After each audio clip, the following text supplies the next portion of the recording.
Welcome back rockers.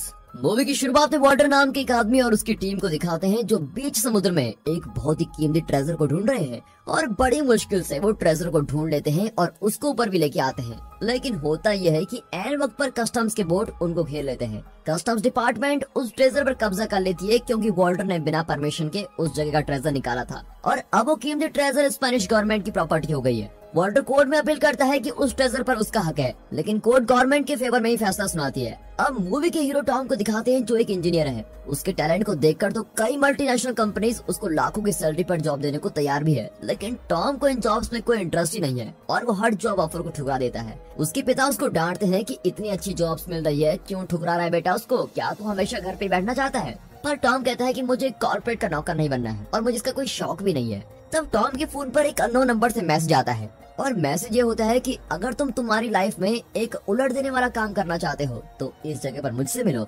Tom को message बहुत ही interesting लगता है और उस जगह पर पहुंच भी जाता है। वहाँ वॉल्टर उसको रिसीव करता है और कहता है कि मेरा ट्रेजर कहीं फंस गया था। उसे स्पेनिश गवर्नमेंट ने बैंक ऑफ स्पेन के एक ऐसे लॉकर यानी वॉल्ट में रखा हुआ है जिसे दुनिया का कोई भी इंसान खोल नहीं सकता, लेकिन उस वॉल्ट को खोलने के लिए मुझे तुम्हारे जैसे इंटेलिजेंट इंजीनियर की मदद चाहिए और इसके लिए मैं तुमको मुंह मांगी रकम देने को भी तैयार हूँ। लेकिन टॉम को पैसों में दिलचस्पी नहीं होती। उसे सिर्फ ये बात अट्रैक्ट करती है कि जिस वॉल्ट को कोई इंसान नहीं खोल सकता उसे खोलकर वो दिखाएगा।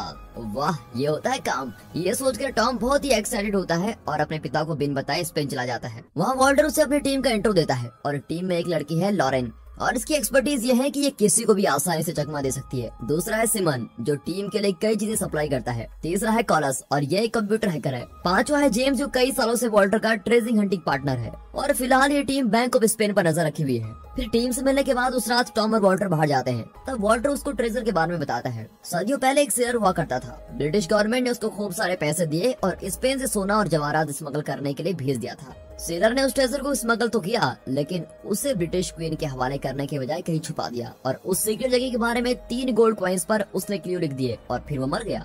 वॉल्टर 30 साल से उन गोल्ड कॉइन्स को ढूंढ रहा था और उस दिन बीच समुद्र में वॉल्टर ने उन गोल्ड कॉइन्स को ढूंढ निकाला था और उन गोल्ड कॉइन्स पर लिखे हुए क्लूज के जरिए ही वो ट्रेजर तक पहुंच पाएगा। इसीलिए वॉल्टर उन 3 गोल्ड कॉइन्स को बैंक ऑफ स्पेन के वर्ल्ड से चुराना चाहता है। अब टॉम की टीम बैंक ऑफ स्पेन की डिटेल्स कलेक्ट करने लगती है, जैसे कि बैंक का ब्लूप्रिंट, अंदर कहाँ क्या है, कितनी सिक्योरिटी है वगैरह वगैरह, लेकिन उन्हें कुछ ही डिटेल्स मिली है। अब तक उन्हें ये पता नहीं चला है कि वॉल्ट बैंक के अंदर कहाँ पर रखा हुआ है और किस टाइप का वॉल्ट है और कैसे खोला जा सकता है, और इन बातों को पता लगाना टॉम का काम है। अब बहुत ही जल्दी टॉम कई डिटेल्स कलेक्ट करके अपनी टीम के साथ शेयर करता है और इसी दौरान फीफा वर्ल्ड कप भी चल रहा होता है और स्पेन के लोगों को उम्मीद होती है कि इस बार स्पेन चैंपियनशिप जीतेगा। बैंक ऑफ स्पेन के पास एक जगह है जहां फुटबॉल फैंस बड़ी तादाद में जमा होंगे और बड़ी स्क्रीन पर मैच देखेंगे और इनकी टीम का प्लान ये है कि फाइनल्स के दिन जब सबका फोकस मैच पर होगा तो ये लोग वॉल्ट से गोल्ड कॉइन्स को चुरा लेंगे और फिर फुटबॉल फैंस की भीड़ में मिक्स हो जाएंगे और इस तरह ये लोग पकड़े भी नहीं जाएंगे। वॉल्ट तक पहुंचने से पहले इन्हें थोड़ा ग्राउंड वर्क करना होगा। मामूली तौर पर इस तरह की ग्राउंड वर्क जेम्स करता था, लेकिन इस बार वो एक काम नहीं करता है। वजह यह है कि वो पहले गवर्नमेंट का सिक्योरिटी ऑफिसर हुआ करता था और इसीलिए उसका सारा डाटा स्पेन के इंटरपोल डाटाबेस में है और अगर वो बैंक के पास नजर आया तो वहाँ की सिक्योरिटी कैमराज उसके फेस को रिकॉग्नाइज कर लेंगे और ये लोग फंस जाएंगे। इसलिए टॉम बैंक के अंदर जाता है और उसके साथ सिमन भी क्लीनर बनकर उसके साथ जाता है। इसका दूसरा रीजन यह है कि टॉम स्पेनिश नहीं जानता। अगर सिमन साथ रहा तो लैंग्वेज प्रॉब्लम नहीं होगी। अब इस तरह दोनों प्लान करके बैंक के अंदर जाते हैं और वहाँ सिक्योरिटी से सिमन स्पेनिश में कुछ कहता है और वो इनको अंदर भेज देता है। इसी बीच मेन एंट्रेंस से लॉरेन भी बैंक के अंदर आ जाती है और ये बैंक के अंदर रखी हुई पेंटिंग्स को इवेल्युएट करने वाले इंश्योरेंस एजेंट बनकर आती है। फिर बैंक का सिक्योरिटी हेड उससे पूछताछ करने लगता है और तभी वो जानबूझकर अपना कॉफी कप तोड़ देती है और सिक्योरिटी हेड उसको पकड़ लेता है और फिर वो उसको वापस कर देता है और इस तरह उसने कॉफी कप में सिक्योरिटी हेड का फिंगरप्रिंट निकाल लिया था। अब वो कप को एक प्लास्टिक बैग में डालकर सेफ रख लेती है और तभी सिमन क्लीनर के भेस में किसी तरह सर्वर रूम में चला जाता है। वहाँ वो एक छोटा सा डिवाइस सेट करता है जिससे सिक्योरिटी सिस्टम का पूरा कंट्रोल हैकर कॉलस के हाथ में चला जाता है और अब वो एक बार रिकॉर्ड की भी वीडियोस को रिपीट मोड में देख सकता है और कॉलस जो प्ले करेगा वही सिक्योरिटी हेड देखेगा। फिर लॉरेन एक पेंटिंग को स्कैन करती है, कॉलस उसको रिकॉर्ड करता है और स्लो मोशन में उसे रिपीट मोड में प्ले करता है और सिक्योरिटी हेड को ये लगता है कि लॉरेन उस पेंटिंग को बहुत ही ध्यान से चेक कर रही है, लेकिन सच में उस रूम का क्या हो रहा है ये हमको दिखाया जाता है।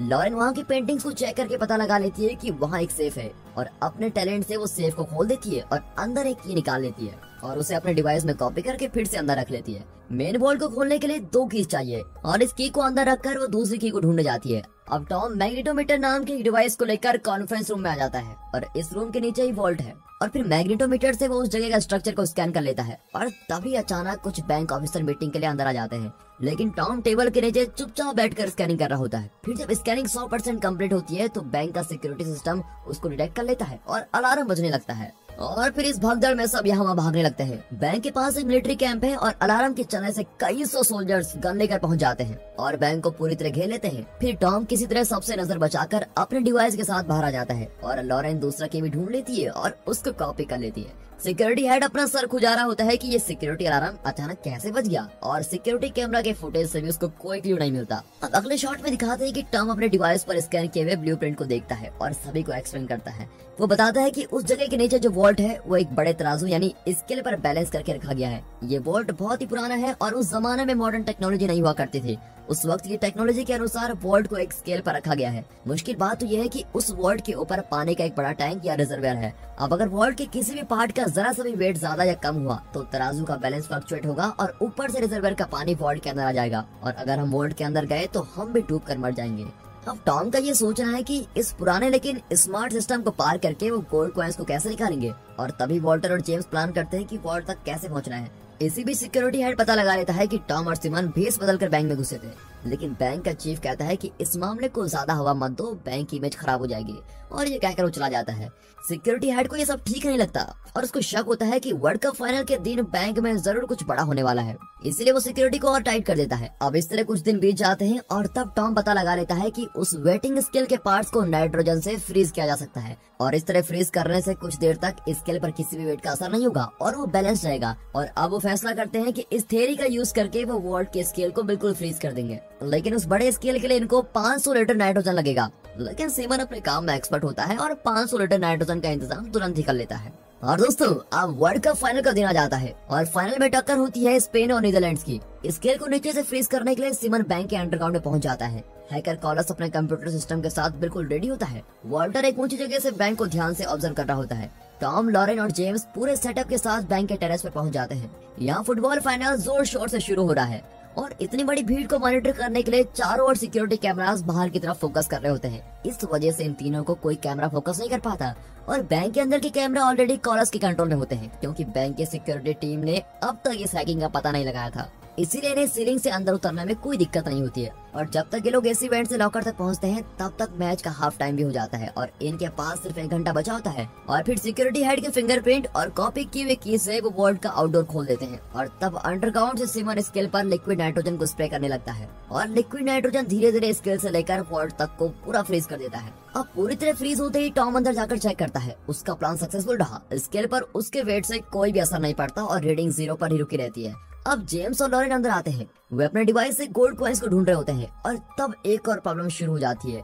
स्प्रे किया हुआ लिक्विड नाइट्रोजन कुछ ही सेकंड से पिघलने लगता है और स्केल ऊपर चढ़े हुए 3 लोगों के वेट को सेंस करने लगता है और इस तरह स्केल अपना बैलेंस खोने लगता है और इस छोटे से बदलाव को सिक्योरिटी हेड नोटिस कर लेता है। उसके बाद में तुरंत जाकर देखते हैं और बताते हैं कि ऊपर सीलिंग पर एक होल है और इस बीच लॉरेन गोल्ड कॉइंस को ढूंढ लेती है। अब बैंक का सिक्योरिटी अलर्ट हो चुका है और अब बचने का कोई भी रास्ता नहीं है, इसलिए वॉल्टर इन तीनों को सेंटर होने को कहता है, लेकिन जेम्स नहीं मानता। अब इस टेंशन के बीच ये सस्पेंस खुलता है कि जेम्स अब भी गवर्नमेंट के लिए काम कर रहा है और वो भी स्पेन के लिए नहीं बल्कि ब्रिटिश गवर्नमेंट के लिए काम कर रहा है। इतने दिन से वो वॉल्टर को धोखा दे रहा था कि वो अब सिक्योरिटी सर्विस में नहीं है और वॉल्टर के साथ स्पेन में रहकर वो ब्रिटिश गवर्नमेंट के लिए ही काम कर रहा था। इसे यहाँ ब्रिटिश गवर्नमेंट ने भेजा था ताकि वो उस पुराने खोए हुए ट्रेजर का पता लगा सके। अब जेम्स गन पॉइंट पर लॉरेंस से गोल्ड कॉइंस मांगता है और कोई रास्ता न पाकर लॉरेंस को कॉइंस दे भी देती है। जेम्स के इस बदलाव से टाइम वेस्ट हो जाता है और नाइट्रोजन पूरी तरह से पिघल चुका है और स्केल अब इनका वेट पूरी तरह से डिटेक्ट कर लेता है और वॉल्ट ऑटोमेटिकली बंद हो जाता है और इसकी वजह से सिक्योरिटी अलार्म बजता है और सिक्योरिटी हेड बिल्कुल चौकन्ना हो जाता है। अब वॉल्टर शॉक में होता है कि प्लान फ्लॉप होने वाला है, लेकिन सिक्योरिटी कैमरास अब भी वही पुराना नॉर्मल वाला वीडियो दिखा रहे होते हैं। तब सिक्योरिटी हेड को पता चलता है कि इन लोगों ने सिक्योरिटी सिस्टम को ही हैक कर लिया है और फिर वो अपनी फोर्स वहां भेजता है। तभी रिजर्वेयर का पानी फोर्स के साथ वॉल्ट के अंदर आने लगता है। जेम्स स्विम करके बचने की कोशिश करता है। टॉम और लॉरेंस सोच भी नहीं पाते कि अब करना क्या है। पानी बहुत ही तेजी से वॉल्ट पर भर रहा होता है और तभी टॉम को एक आइडिया आता है कि पानी को कैसे रोकना है। वो अपना आइडिया सिमन को बताता है और उसके अनुसार वॉल्ट के नीचे एक वाटर सेंसर है जिस पर उसे भारी वेट को रखना होगा। टॉम कहता है कि वाटर सेंसर का वेट बढ़ने से वॉल्ट के अंदर का पानी बाहर जाने लगेगा। अब सिमन वहाँ पड़े खाली नाइट्रोजन सिलेंडर को वाटर सेंसर पर रख देता है और जब वो कम पड़ता है तो सिमन खुद ही इसके ऊपर जम करके बैठ जाता है। लेकिन इस टेंशन में भी वो रेडियो पर फुटबॉल कमेंट्री सुन रहा होता है, बताओ। और फिर सिमन के बैठने से वो वाटर सेंसर काम करने लगता है और वॉल्ट का पानी बाहर रिलीज हो जाता है। इतने में सिक्योरिटी हेड सिक्योरिटी कैमरास को ठीक करके अपनी फोर्स के साथ वॉल्ट के पास पहुंच जाता है। लेकिन तब तक तीनों वहां से निकल जाते हैं। सिक्योरिटी फोर्सेस उन्हें हर तरफ ढूंढने लगती है और तब लॉरेन और टॉम उस पेंटिंग वाले रूम में घुस जाते हैं। वहाँ लॉरेन ने पहले से एक विंडो खोल कर रखी हुई है। अब दोनों विंडो से बाहर कूदकर भागने लगते हैं और फिर अपने प्लान के मुताबिक फुटबॉल फैंस की भीड़ में चले जाते हैं और फाइनल्स के खत्म होने पर सारे लोग बाहर आ जाते हैं और उसी भीड़ में टॉम और लॉरेन भी बाहर चल जाते हैं। लेकिन मैच का रिजल्ट क्या हुआ? इस वर्ल्ड कप को स्पेन की टीम नहीं जीता और सारे फैंस खुशी से पागल हो रहे हैं। अब इस खुशी और एक्साइटमेंट के बीच टॉम और लॉरेन किस करते हैं। चलो गोल्ड ना सही लेकिन प्यार तो मिला। फिर जेम्स को दिखाते हैं जो गोल्ड कॉइंस को एक ब्रिटिश ऑफिसर के हवाले कर देता है। ऑफिसर उन कॉइंस को चेक करके कहता है कि तुमने मुझे पागल समझा है क्या? पहले तो ये सोना नहीं रोल्ड गोल्ड है, ऊपर से ये उस जमाने का नहीं है और तीसरी बात इसमें कोई क्लू नहीं है। इन्हें ध्यान से देखो, मेड इन चाइना लिखा हुआ है। इन्हें तो तुम ही रखो और हो सके तो चाइना जाकर अपना ट्रेजर ढूंढो। और फिर हमें बताते हैं कि पेंटिंग के दौरान ही वॉल्टर को जेम्स पर शक होने लगा था, इसलिए उसने लॉरेन को कुछ डुप्लीकेट कॉइंस दे रखे थे और वॉल्ट में जाने के कुछ ही देर बाद लॉरेन ने कॉइंस को ढूंढ निकाला था, लेकिन ये बात जेम्स को नहीं बताई थी। और फिर असली कॉइंस को अपने पास छुपाकर उसने बॉक्स में नकली कॉइंस रख दिए और फिर जेम्स को बताया कि कॉइंस मिल गए हैं और इस तरह असली कॉइंस इनको मिल गए हैं। और वॉल्टर, टॉम, सिमन और लॉरेन उन कॉइंस को चेक करते हैं। उनमें दिए गए क्लूज से इन्हें पता चल जाता है कि सदियों पहले उस सेलर ने जिस जगह में ट्रेजर छुपाया था उस जगह के ऊपर आज बैंक ऑफ इंग्लैंड खड़ा हुआ है। अब इनका अगला टारगेट है बैंक ऑफ इंग्लैंड और इनके इस प्लान के साथ ही दोस्तों ये मूवी यहाँ पर खत्म होती है। तो फ्रेंड्स, आपको ये मूवी कैसे लगी? अगर पसंद आई हो तो अपने फ्रेंड्स और फैमिली सर्कल में इस वीडियो को शेयर जरूर कीजिए और अगर वीडियो अच्छी लगी हो तो वीडियो को एक लाइक और चैनल को सब्सक्राइब अभी कर दें। And finally thanks for watching.